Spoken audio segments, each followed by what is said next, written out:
Bonjour mes C20, ici la maîtresse. Aujourd'hui, exceptionnellement, je ne mettrai pas la vidéo puisque je suis un petit peu malade, donc ce sera uniquement ma voix.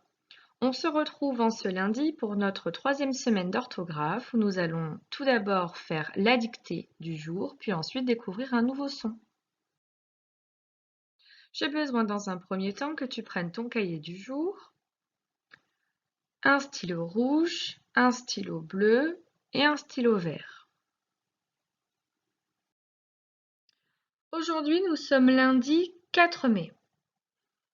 Tu viens donc prendre une nouvelle page sur le cahier du jour, inscrire la date et te munir de ton stylo rouge pour venir souligner la date proprement. Ensuite, on pense bien à venir sauter une ligne, à compter 1, 2, 3, 4 petits carreaux et à venir inscrire orthographe, qu'on vient également souligner en rouge proprement. Ensuite, je te demanderai de venir sauter une autre ligne et avec ton stylo bleu, proprement à la marge, de faire un tout petit point, une ligne sur deux, pour pouvoir te rappeler que pendant la dictée, il faut bien penser à sauter une ligne sur deux.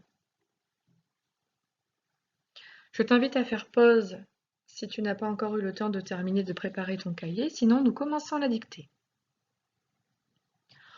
Aujourd'hui, virgule, aujourd'hui, virgule, je plante 20 tulipes.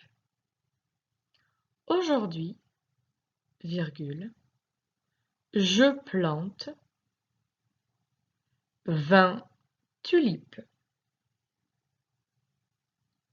Aujourd'hui, virgule, je plante 20 tulipes dans mon jardin. Point. Pense bien à la majuscule en début de phrase. On pense bien au point à la fin de la phrase.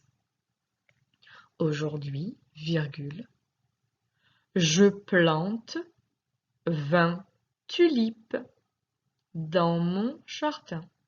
Point. Ce matin, virgule, j'arrose mes fleurs. Point. Ce matin, virgule, j'arrose mes fleurs. Point.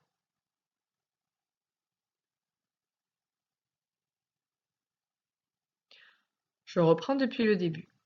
Aujourd'hui, virgule, je plante 20 tulipes dans mon jardin. Point. Ce matin, virgule, j'arrose mes fleurs. Point. Maintenant, j'ai faim. Point d'exclamation. Maintenant, j'ai faim. Point d'exclamation.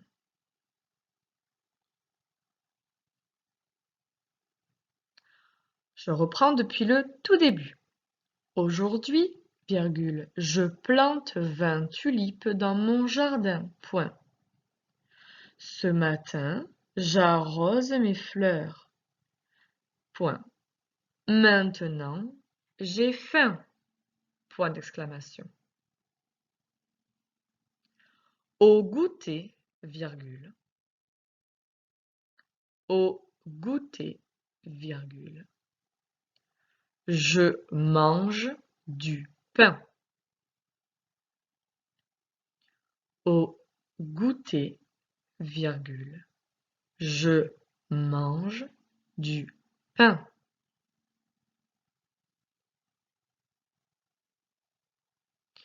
Au goûter, virgule. Je mange du pain et de la confiture. Point. Au goûter, virgule. Je mange du pain et de la confiture. Point.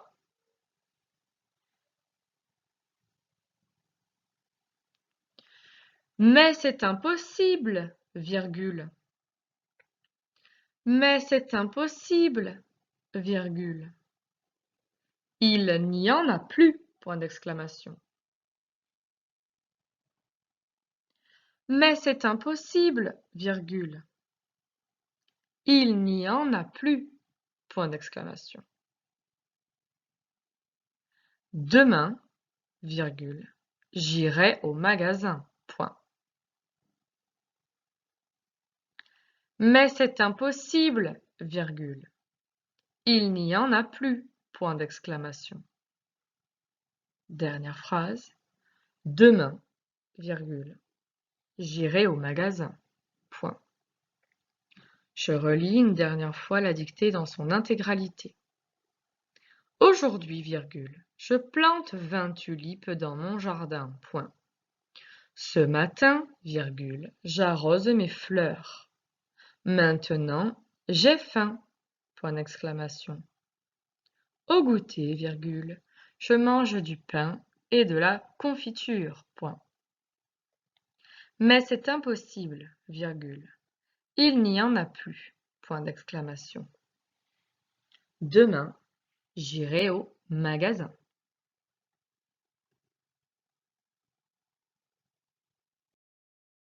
Passons maintenant à la phase de correction de la dictée. Je t'invite à faire pause si tu n'as pas encore eu le temps de te relire, de vérifier les majuscules, les points, les règles d'accord. Si tout est OK pour toi, je t'invite à poursuivre la vidéo, à prendre ton stylo vert pour se corriger ensemble. C'est parti! Voici la dictée attendue du jour. Je me munis de mon stylo vert. Aujourd'hui, moins variable à apprendre par cœur. Virgule, je plante, terminaison du verbe planter au présent. 20 tulipes, attention au S de tulipe, il y a 20 tulipes, il y en a plusieurs, donc on pense à mettre un S pour marquer le pluriel sur tulipe. Dans, moins variable, mon jardin, qui était à apprendre pour aujourd'hui. Si tout est bon, petite encoche. Sinon, je t'invite sur la ligne que tu as sautée à te corriger si un mot de la dictée était incorrect. Deuxième phrase. Ce matin, à apprendre, virgule, j'arrose, du verbe arroser au présent. Mes fleurs, attention, il fallait bien penser ici au S qui marque le pluriel de mes fleurs, du nom fleur, qui est au pluriel. Si tout est bon, petite encoche. Sinon, je t'invite à corriger le ou les mots qui sont incorrects sur la ligne d'en dessous. Troisième phrase. Maintenant, j'ai faim. Pas de piège. Maintenant, on le connaît. J'ai faim était à apprendre pour aujourd'hui. Il fallait ici bien penser au point d'exclamation. Si tout est bon, petite encoche. Quatrième phrase. Au goûter, virgule, je mange, il fallait bien penser au E du verbe manger, du pain et de la confiture. Pas de piège. Cinquième phrase. Mais c'est impossible. Attention ici au 1 de impossible, j'attendais le 1 IM qui était à apprendre pour aujourd'hui. Tu te rappelles pourquoi ici nous avons un M, c'est parce que c'est la fameuse règle du MBP. Tous les N deviennent des M devant la lettre M, B ou P. Il n'y en a plus. Point d'exclamation. Si tout est juste, petite encoche. Dernière phrase. Demain, j'irai, le verbe aller au futur, j'irai au magasin. Voici la correction de notre dictée du jour. Je t'invite à faire pause pour prendre le temps de te corriger, comptabiliser tes fautes s'il y en a et les noter dans la marge. Vérifie que le nombre d'erreurs d'aujourd'hui soit plus petit que le nombre d'erreurs que tu as fait jeudi. Si c'est le cas, tu peux mettre un très bien en dessous de la dictée comme si c'était moi qui le mettais.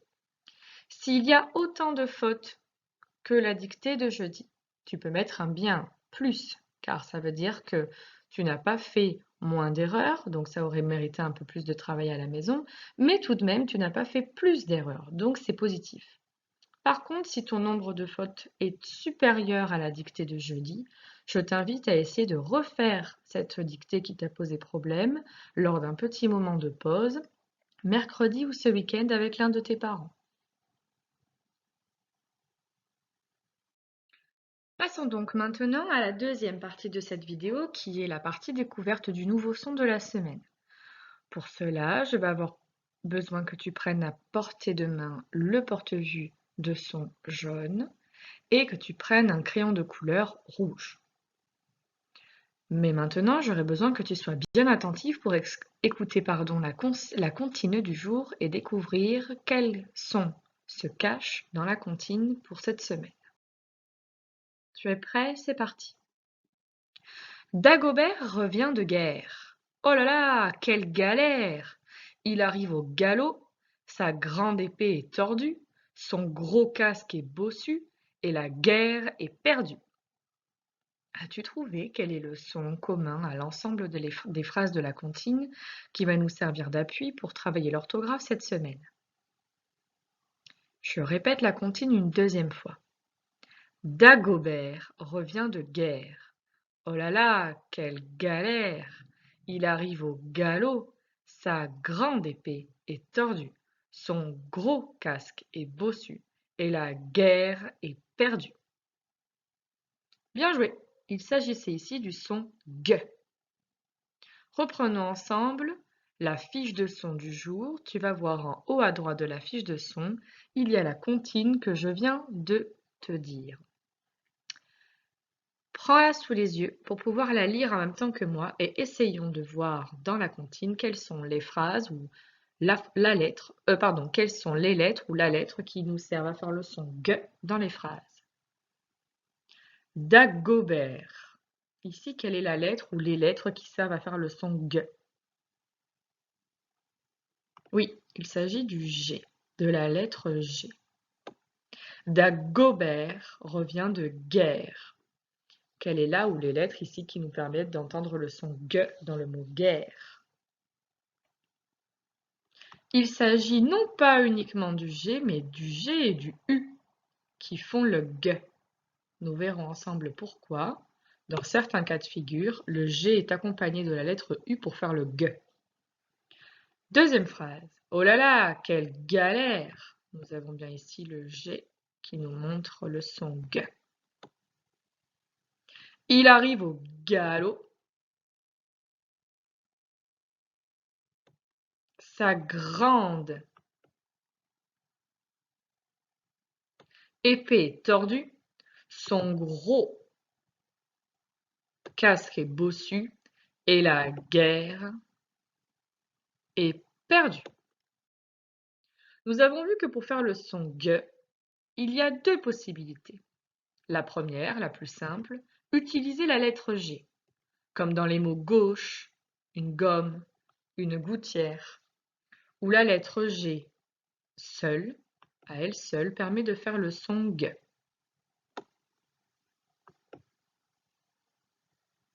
Mais dans certains cas de figure, le G tout seul ne suffit pas à faire le son G. Essaye de lire les mots suivants. Une guitare, naviguer. Que se passe-t-il? Eh bien oui. Si la lettre G n'est pas accompagnée du U, devant le I, le E ou bien même le Y, le son G se transforme en son J. C'est pourquoi notre deuxième manière d'écrire le son G est bien celle-ci. Le G et le U. Comme dans les mots une guitare, pour éviter d'entendre gitare. Naviguer, sinon nous aurions eu naviguer. Ou encore dans le prénom Guillaume. Je t'ai mis juste ici une aide mémotechnique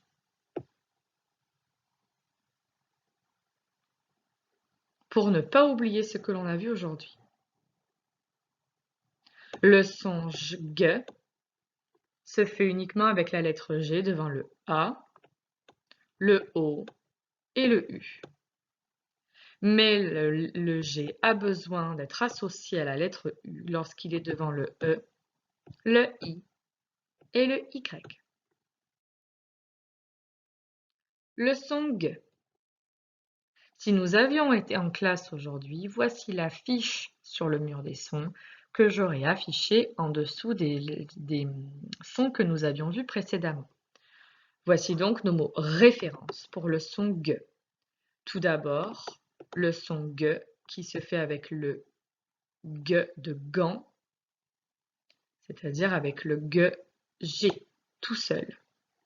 Nous avons un deuxième mot référence qui sera une bague, le G de bague qui se fait donc bien avec le GU, puisque le son G se fait devant la voyelle E. Je te laisse prendre quelques minutes pour observer la fiche de son et la lire ensemble.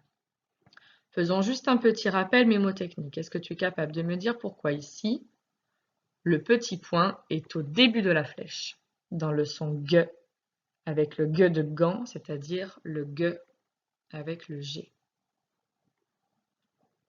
Tu as raison. Le petit point se trouve au début de la flèche lorsque le son G sera donc au tout début du mot. Un garçon, des garçons, un gâteau. On retrouve donc bien le son G au début du mot. Je te laisse prendre le temps de lire cette première colonne en faisant pause sur la vidéo. Passons maintenant à la deuxième colonne du son G des gants. Nous avons désormais le petit point au milieu de la flèche. Qu'est-ce que cela signifie-t-il à ton avis? Oui, tu as raison. Cela signifie que le son G se trouve au milieu du mot. Un magasin, la conjugaison, l'escargot, un ongle, le tigre. Je te laisse continuer de lire les mots de cette colonne, faire pause sur la vidéo et on se retrouve ensemble pour la fin et la suite de notre fiche de son. En bas de la colonne du G des gants, tu as vu, je t'ai mis l'aide mémotechnique que l'on a vu juste avant, où je rappelle bien que le G a besoin d'être accompagné du U devant les voyelles E, I, Y. Passons donc à la deuxième manière d'écrire le son G, qui est le G, GU, comme le G de bague. Ici, on a dit que le petit point est au début de la flèche, rappelle-moi, pour indiquer que le son se trouve au début du mot. Une guitare, une guirlande, une guêpe, la guerre. Ici, le petit point se trouve au milieu de la flèche puisque le son G se trouve naturellement au milieu du mot. Une baguette, fatigué, naviguer. Et ici, le point se trouve à la fin de la flèche puisque le son G va se trouver, eh oui, à la fin du mot. La langue, longue.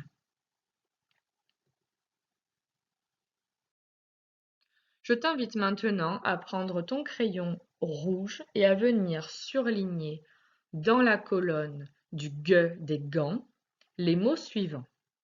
Un garçon, un gâteau, une glace, une goutte, ma grand-mère, mon grand-père, gauche. Je te dis à demain pour la prochaine vidéo d'orthographe.